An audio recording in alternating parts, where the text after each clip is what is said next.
Allow me to read a portion of her interview. Wala tayong nakikita na ginagawa ng administrasyon. Ang banta ng gera, narinig na natin yan noong taong 2022 pa lang. Dapat noong 2022 pa lang, naghanda na ang pamahalaan na ito pero wala tayong nakitang paghahanda. Maybe get your comment on this, ma'am. Dapat tinanong niyo muna ang Vice Presidente. Dahil kung alam niya na po ito, malamang ay meron siyang sariling bolang kristal. Sino ang hindi nagtrabaho? Sino ang walang ginawa?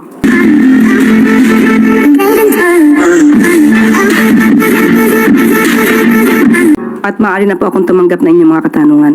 Unang tanong mula kay Ana Bajo, GMA News Online. Good afternoon, ma'am. Ma'am, may we know kung naibigay o kailan po ibibigay yung letter certifying urgent yung measure giving emergency powers to the President to suspend oil excise tax? Okay, na sagot na po ito ni Pangulo Marcos Jr. doon sa kapihan, pero ang sabi po niya, kapag ka po nandiyan na po ang committee reports ng dalawang Kongreso, yung Senate at saka yung lower house or House of Representatives, doon lamang po magbibigay po ng certificate of urgency. Aasahan po talaga na magbibigay po at papadala po ang Pangulo ng certificate of urgency. Ma'am, kasi yung sa House, napasa na nila yung bill on second reading kahapon. Nabasa po kaya ni Pangulo yung version ng House and is he satisfied with that version? Sa ngayon po ay hindi pa po ipinapaalam sa atin kung naibigay na po ang kopya nito. At hinintay po natin na maging final po yung ibibigay nilang committee reports. At doon lamang po, sa Senate. yes, at doon lamang po action ng ating Pangulo. Ma'am, despite these interventions being pushed by the administration, VP Sara said kulang pa rin yung preparation ng administration regarding dito sa tension sa Middle East. And allow me to read a portion of her interview. Wala tayong nakikita na ginagawa ng administrasyon. Ang banta ng gera, narinig na natin yan noong taong 2022 pa lang. Dapat noong 2022 pa lang, naghanda na ang pamahalaan na ito pero wala tayong nakitang paghahanda. Maybe get your comment on this, ma'am. Dapat tinanong niyo muna ang Vice Presidente, 2022, anong buwan? Baka naman panong-panong kanyang ama ito. Tandaan po natin, ng 2022, nangangampanya po sila pareho ni Pangulo Marcos Jr. Uniteam sila. May nabanggit po ba siya sa Pangulo patungkol dito? May nabanggit po ba siya sa DND patungkol po dito? Dahil kung alam niya na po ito, malamang ay meron siyang sariling bolang kristal, ay dapat ipinaalam niya kung ito ay verified info na galing sa kanya. Dapat ipinaalam niya ito agad sa bansa. Ipinaalam niya ito agad sa Pangulo at sa otoridad. So, kung siya may alam as early as 2022 at hindi man lang niya ito binanggit diretso sa ating mga kababayan, sino ang hindi nagtrabaho? Sino ang walang ginawa? Tandaan po natin, ipinagmamalaki niya meron siyang impormasyon patungkol dito. Hindi po ba obligasyon niya bilang Vice Presidente na ito ay ipaalam sa ating otoridad? Para man lang ang ating mga kababayan, katulad na sinasabi niya, ay nakapaghanda. Kung hindi niya to sinabi, definitely, this is a breach of public trust. Meron po tayong tinatawag na non-feasance, mga taong gobyernong hindi nagtatrabaho. Thank you, ma'am. Sunod na tanong mula kay Samuel Medinilla. Good afternoon, ma'am. I-ask ko lang po, if may plan po bang government umutang sa mga international lending institutions to fund the Middle East crisis response ng government? Sa ngayon po ay wala pong napabanggit patungkol po dyan. Kinausap po natin at tinanong po natin to mismo kay Secretary Go ng Department of Finance. Ngayon po ay walang balak. Bali, sufficient po yung funds ng government for... Yes po, sa ngayon po ay hindi pa po napag-iisipan kung uutang po. Tapos on another topic po, may budget po bang na-allocate yung government para po dun sa ongoing bid ng Pilipinas para dun sa United Nations Security Council seat po? Meron po, ayon po yan sa 2026 GAA po natin. Meron pong budget. Bali, magkano po kaya yun? Opo, binanggit po sa akin ni Secretary Tess, hindi ko lang po naisulat dito, mga 20+ million pesos. Ibibigay ko po yung pinakadetalye. Hindi ko po na sulat sa aking note. Pero nabanggit na po sa akin ni Secretary Tess. I-ask ko na lang po kung saan po kaya gagamitin po yung fund na yun. Sa pangangampanya. In what manner po? Will it be used to speak with other countries or will it be ano po? Saan po? Sa lahat ng klase ng pangangampanya para po maipakita ng ating Pangulo na tayo po ay interesado na magkaroon ng non-permanent seat sa UN Security Council. Thank you po. Sunod na tanong mula kay Tristan Nadalo, Newswatch Plus. Good afternoon, Yusek. Sa isang interview po sa Davao City, sinabi ni Vice President Sara Duterte na galit ang mga tao sa ginawa sa dating Pangulo 1 year since his arrest. So the Vice President says Filipinos remain angry over the arrest of the former president and that this anger will not subside until he is brought back to the Philippines. Sabi niya po, it is unthinkable that a government, no matter the political differences with the administration, would send a citizen to a foreign jurisdiction. So galit ang mga tao, isang taon ng galit ang mga Pilipino. Ano po ang assessment nyo dito? Ulitin natin, sana tinanong niyo siya. Gaano karaming tao ang galit? Dahil itong pagpapadala kay dating Pangulong Duterte sa Dahig ay ito ang unang hudyat para mabigyan ng hustisya hindi lamang po ang mga biktima ng EJK, pati na rin po ang dating Pangulong Duterte. Wala po tayong masasabi kung lahat ba ng Pilipino ay galit. Malamang sa kanilang parte dahil ang kanyang ama ang naaakusahan at nililitis sa salang crimes against humanity, malamang ito po talaga ang kanilang magiging reaksyon. Pero sa parte po ng mga tao na nagsusulong ng human rights at lumalaban sa mga karumal-dumal na pagpatay na bunga ng EJK at war on drugs ni dating Pangulong Duterte, hindi naman sila galit at sila'y nagpupunyagi. Sa ngayon po, masasabi natin, ang ginawa po ng gobyerno, hindi lamang po ito para isalba ang sinuman. Ito rin po ay para sa mga sa mga Pilipino na siyang nag-file ng complaint. Sila mismo ang pumili na magsampa ng kaso sa ICC dahil sa naramdaman nilang walang hustisya sila natanggap noong panahon ni dating Pangulong Duterte.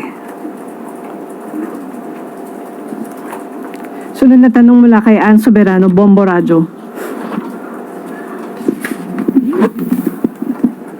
Yusek, good afternoon. Yusek, nagkaroon ng meeting si Pangulong Marcos with US defense officials sa New York. Napag-usapan po ba ang labanan sa Middle East at ano po yung agenda ng meeting? Sa atin pong pagkakaalam, ang naibahagi sa atin ay hindi naman po napag-usapan ang tungkol sa Middle East, kundi pati po ang napag-usapan lang po ay yung pagpapalakas ng Philippines-United States Defense Partnership. At pinag-usapan din po ang mga naka-schedule na balikatan at ang commitment po sa Mutual Defense Treaty. Patungkol po sa Middle East ay hindi po naibahagi sa atin kung ito po yung napag-usapan nila.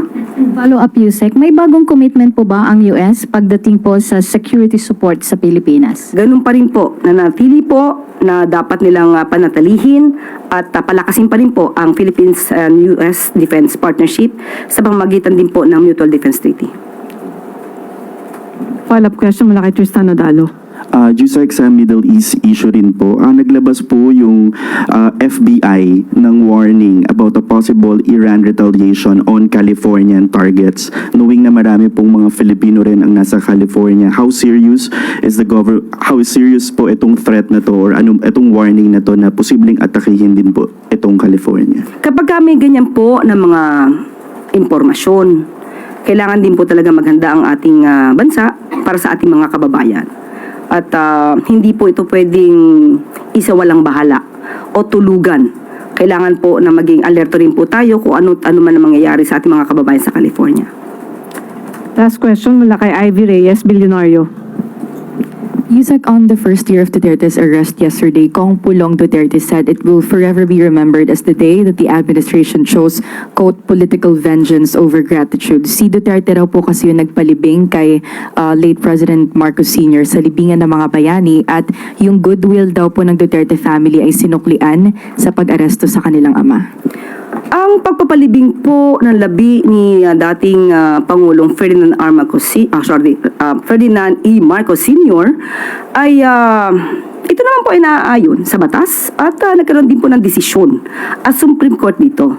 At naibalita na rin po natin before na si Pangulong Marcos Jr. ay nagpapasalamat sa ginawa ni dating Pangulong Duterte patungkol po dito.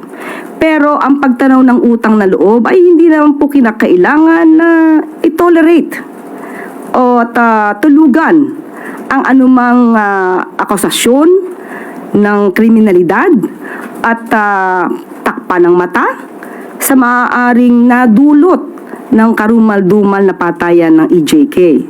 Hindi rin po pwedeng ipikit ng gobyerno at ng Pangulo ang kanyang mata sa mga sinapit po ng mga complainants dito sa ICC. So, muli, nagpapasalamat po si Pangulong Marcos Jr. sa ginawang ito ni dating Pangulong Duterte at ito naman po ay sinang-ayunan ng Supreme Court at wala naman po nalalabag na batas. Yun naman po. Yusek, follow-up lang po. Are we expecting a change in leadership in the Tourism Department? Secretary Frasco. Malamang bukas ay meron po tayong announcement.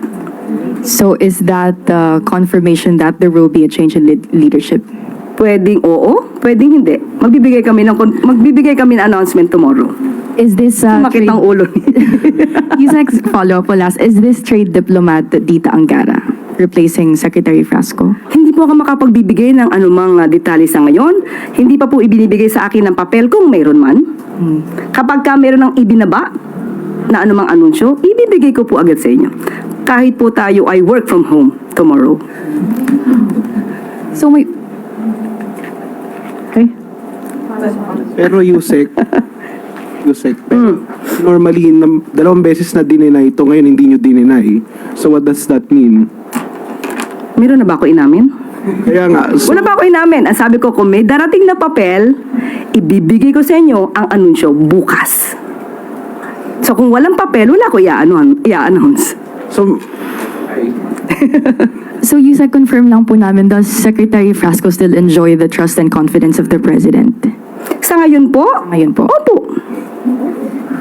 Opo.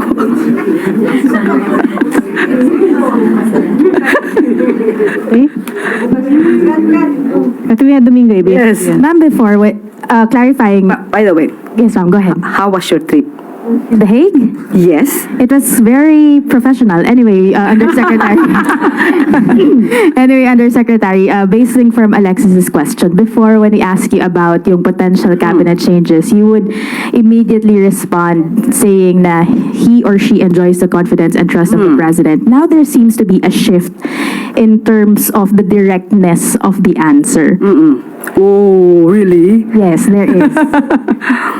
What prompts that indirect answer right now? Why is there a change in terms of the tone and the, as mentioned, directness of your answer? Why is there a seeming hesitance on your part? No, there's none. Even before, I will always say, as of this date o as we speak, walang balasahan. So ngayon tinatanong niyo sa akin kung may balasahan, sa ngayon, wala pa. Bukas, kung may ibibigay sa ating papel, maaari ako mag-anunsyo. Ma'am, pero naka 4-day work week na lang kayo. Yes. So bukas po, Work from home kami. so wala hong manunumpa bukas sa palasyo kasi sarado ho, di ba? Hindi ko masabi. Hindi ko masabi. Let us just wait. No, Yusek, sorry. Without naming names, can we at least confirm that the tourism portfolio will be led by another person tomorrow? Wala pa nga po ako masabi. Hindi ko po pwedeng maunahan kung ano magiging anunsyo ng Pangulo. So, hintayin na lang po natin. Mamaya, baka meron. Tingnan natin. Hindi ko alam. Hindi ko masabi. Let us see, let us see. Okay? Wala nang tanong? Para lagi niyo akong hinahanap. Hinanap niyo ba siya ng ilang araw? Araw-araw naman namin tinitext. Okay? At dito na po nagtatapos ang ating press briefing. Magandang araw para sa bagong Pilipinas.